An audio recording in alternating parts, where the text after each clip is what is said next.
Hai semua, okey kita sambung balik dengan topik 1.2, faktor kedatangan kuasa barat ke negara kita. Kalau minggu lepas kita telah lihat bagaimanakah kestabilan dan kemakmuran di negara kita yang menunjukkan negara kita sebuah negara yang sangat aman dan maju. Tapi untuk bab ini kita akan lihat kenapakah ataupun apakah punca ataupun faktor menyebabkan kuasa-kuasa barat ni mahu ke negara kita. Okey. Jadi kita boleh katakan bahawa ataupun kita boleh kaitkan dengan bab sebelum ni, kestabilan dan kemakmuran ni telah menyebabkan kuasa-kuasa barat berminat memiliki kekayaan tersebut. Jadi untuk topik ini, apa yang kamu perlu ingat adalah penubuhan syarikat negara barat. Ada 3 semua. Yang pertama adalah Syarikat Hindia Timur Inggeris. Ini adalah SHTI ni kita akan sering sebut dalam sejarah tingkatan 3 ini. Okay? Kamu kena tahu Syarikat Hindia Timur Inggeris, SHTI. Yang kedua adalah Syarikat Hindia Timur Belanda.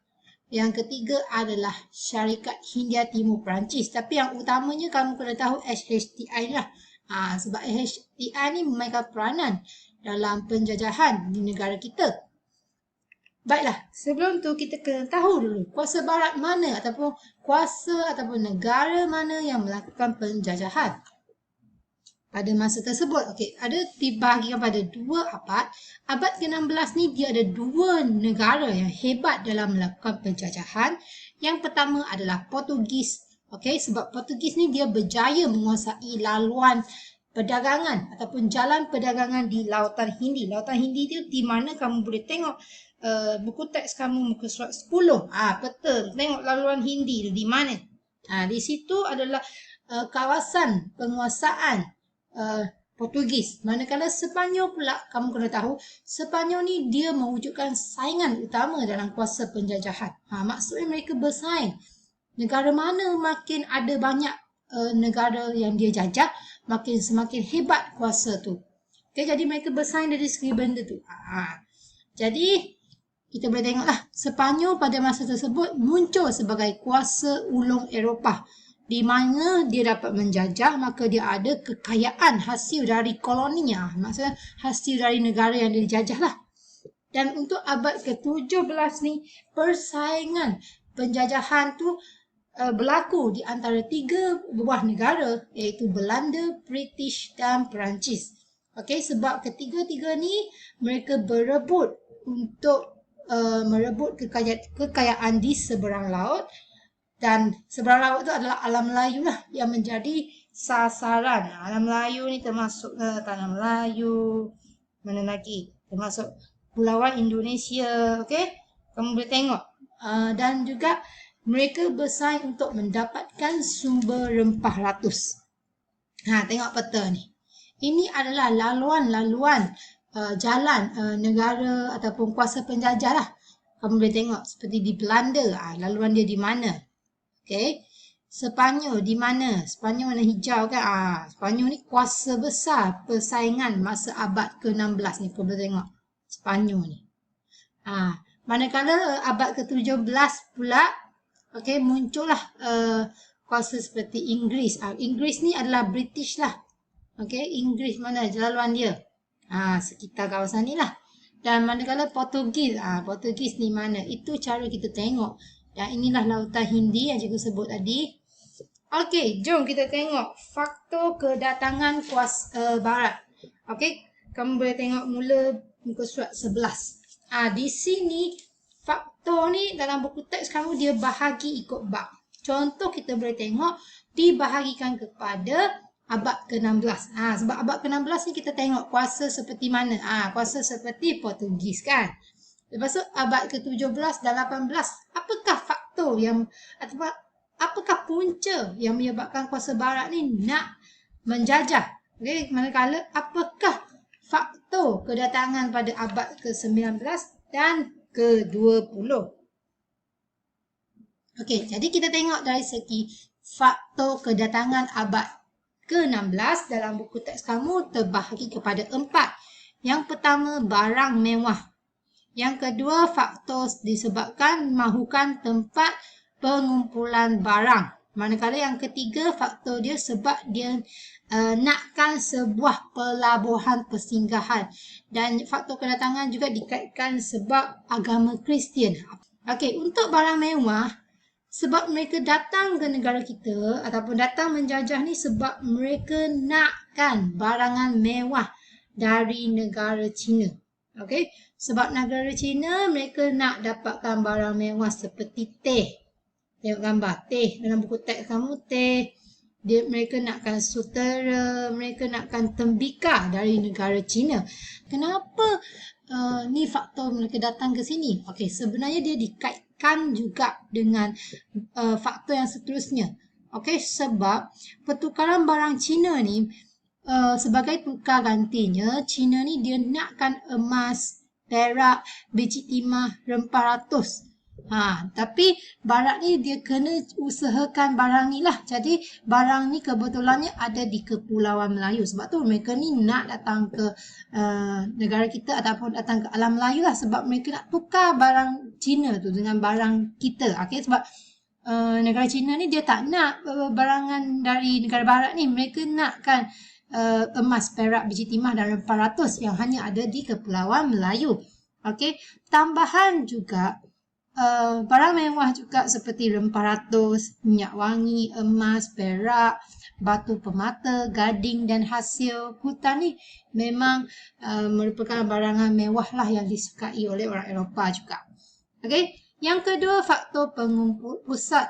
Okey, dia nakkan satu kawasan untuk dia kumpul barang. Okey, jadi kebetulan lah apa yang cikgu sebut tadi tu ada di alam Melayu. So dia memang sesuai lah tempat untuk dia kumpulkan. Jadi dia perlukan pusat untuk kumpul bahan mentah tersebut lah. Okay? Di tengah laluan antara perdagangan antara India dan China lah. Okay? Sebab kedudukan strategik, maka sesuai lah dijadikan tempat pengumpulan antara laluan kedua buah negara ni lah. Okay? Dengan Eropah. Manakala yang ketiga, dia perlukan pelabuhan persinggahan.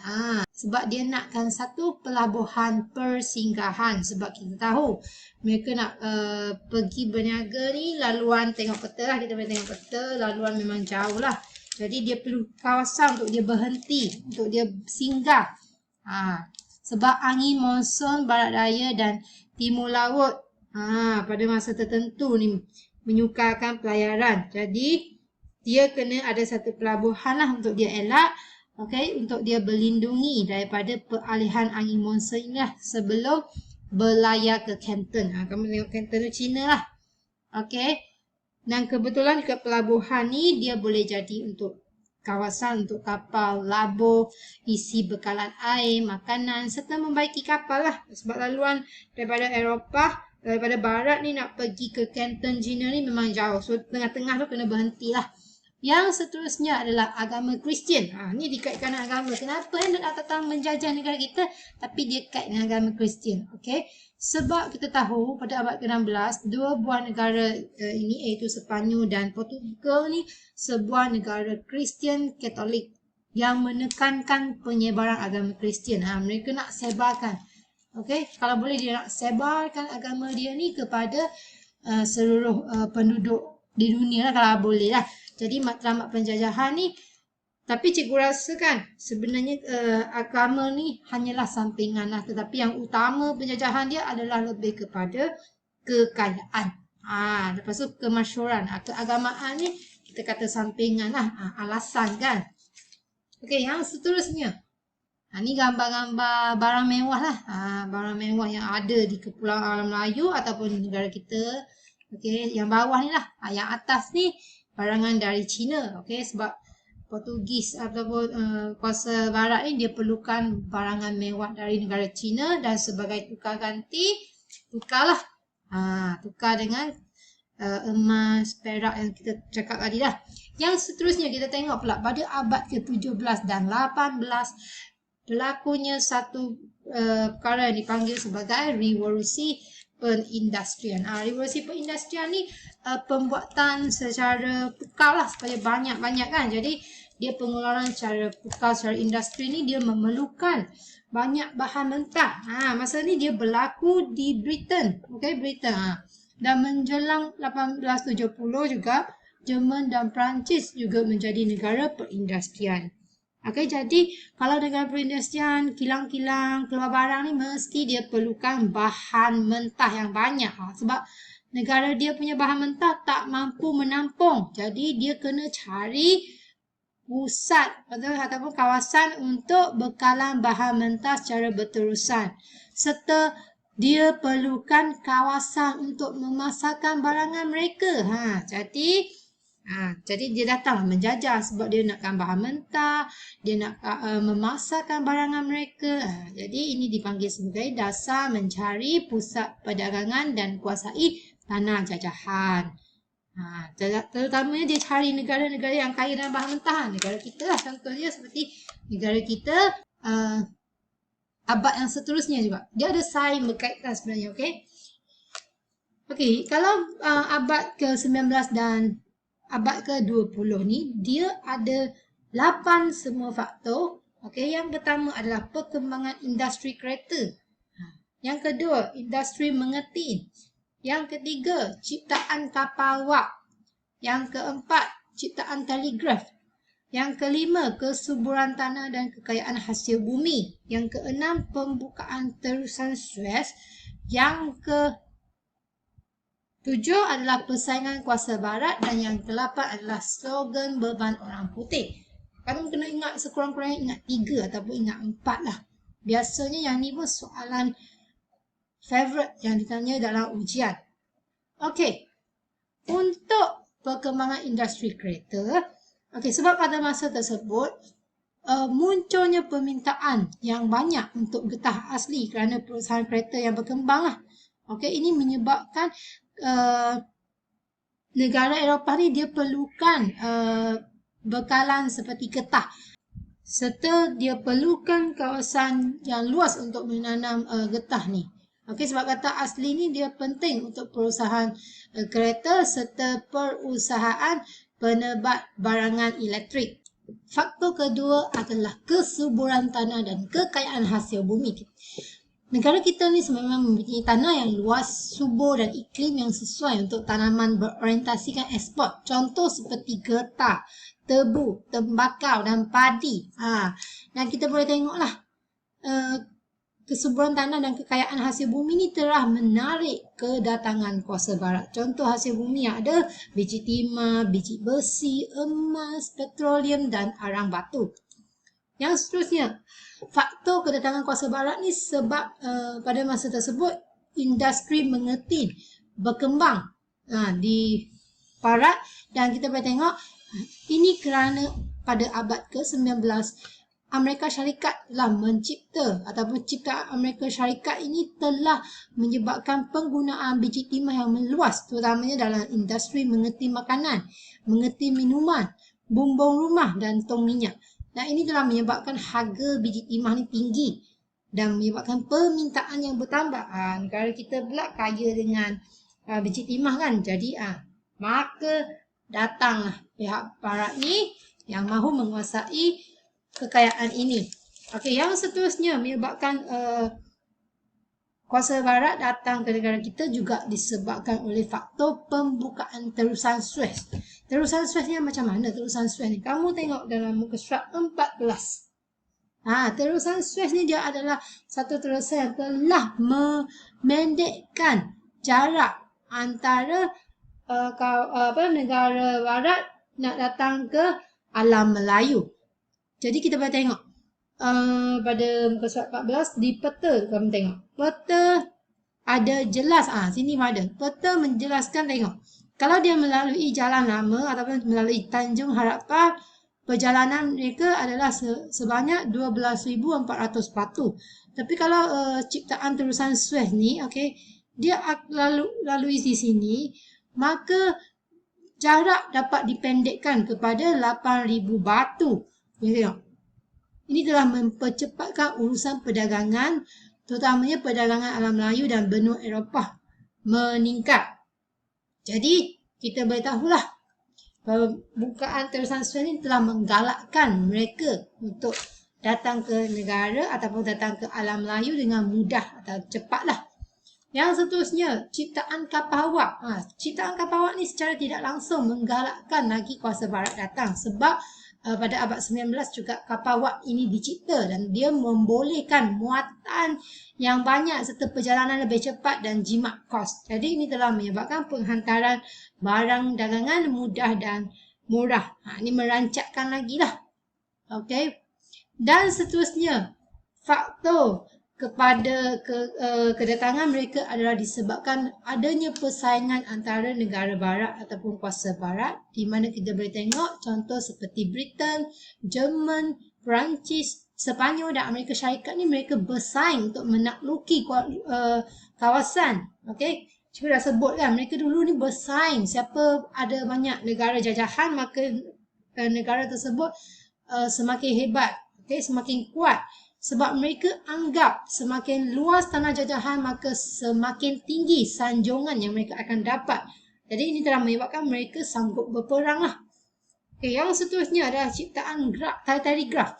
Okay, ciptaan telegraf ni adalah ciptaan yang telah membolehkan ahli perniagaan di benua Eropah dan Amerika Syarikat untuk menghubungi ejen atau wakil mereka di tanah Melayu dengan lebih cepat lah. Ini telah menyebabkan penglibatan negara kita dalam dunia ataupun pasaran dunia antarabangsa semakin penting.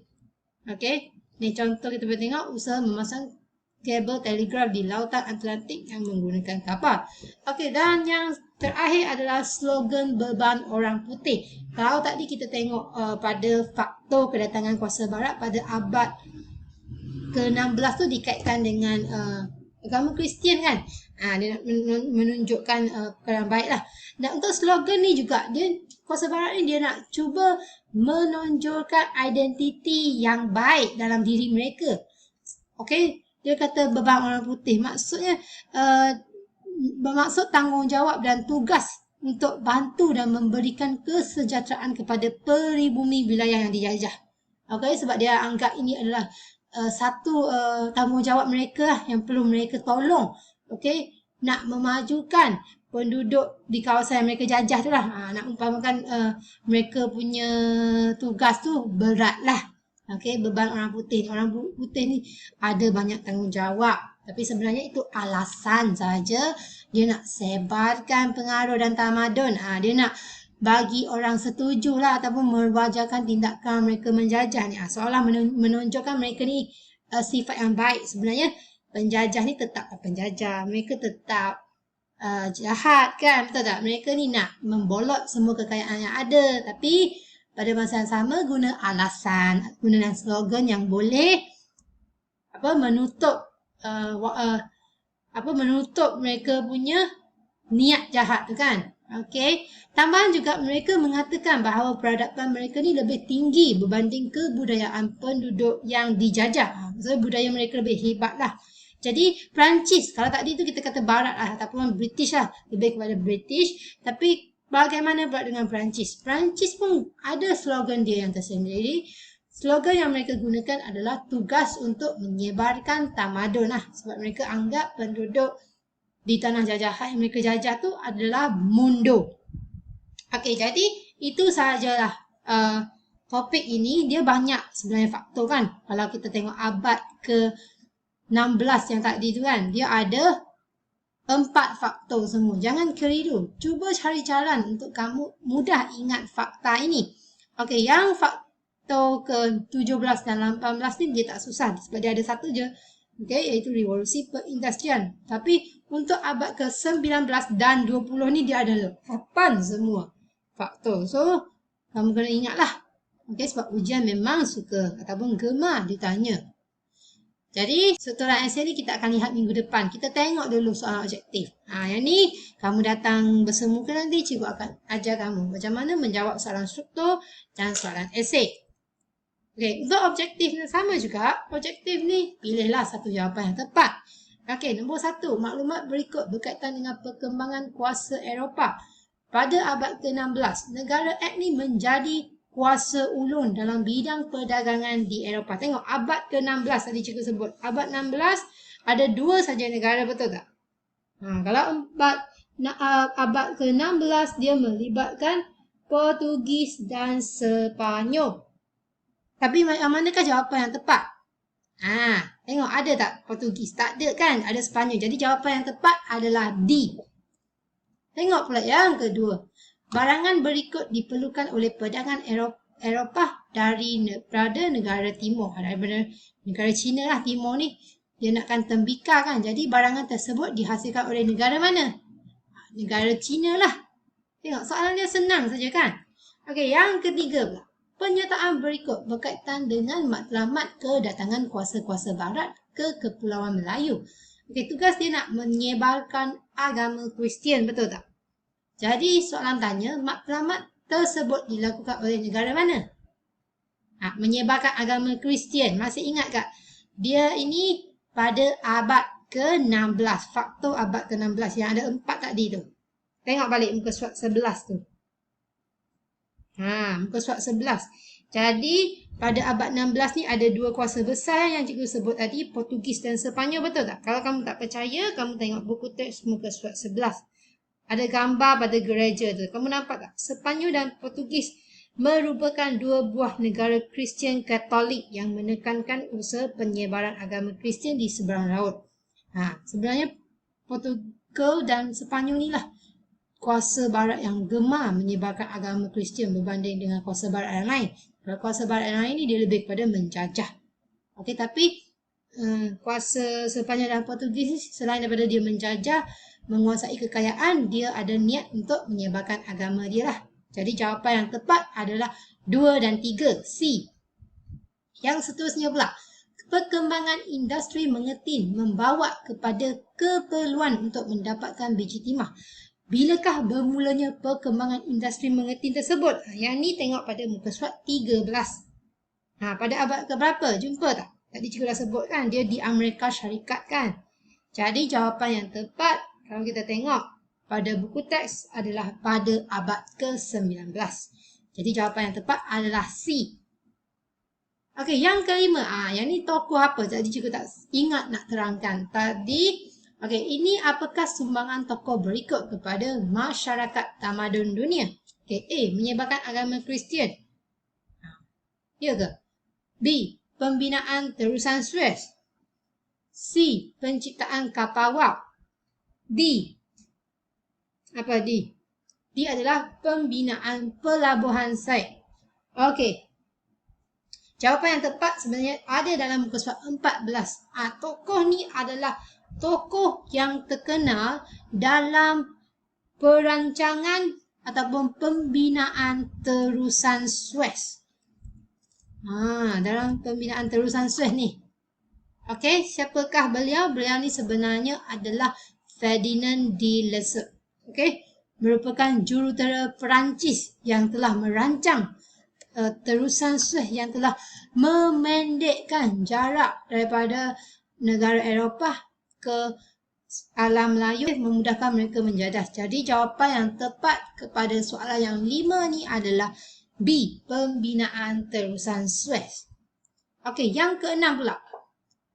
Slogan berikut digunakan kuasa barat untuk melakukan imperialisme, iaitu tugas menyebarkan tamadun. Okay, slogan tersebut telah digunakan oleh negara apa? Tadi kita dah sebutkan. Dia berada di sini. Berada di muka surat 15 ataupun pada slide ini. Kalau slogan berwarna putih, cikgu kata dia lebih kepada British. Tetapi kalau tugas menyebarkan tamadun ni adalah digunakan oleh negara Perancis. Jadi jawapan yang nombor 6 tadi adalah C. Perancis. Jadi sampai situ saja soalan objektif. Okey, ini adalah contoh soalan struktur yang akan ditanya. Macam ni soalan struktur. Dia ada 10 markah. Okey, dan soalan terakhir ni adalah biasanya adalah soalan kebat lah. Ini kita akan bincang dalam kelas bersemuka minggu depan. Okey, kalau untuk esei pula sama. Esei ni dia lebih banyak lah.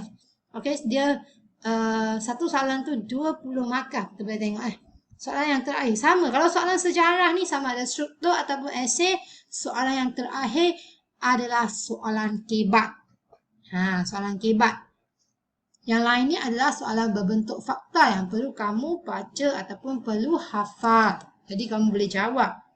Jadi sampai di sini saja. Sekian, terima kasih.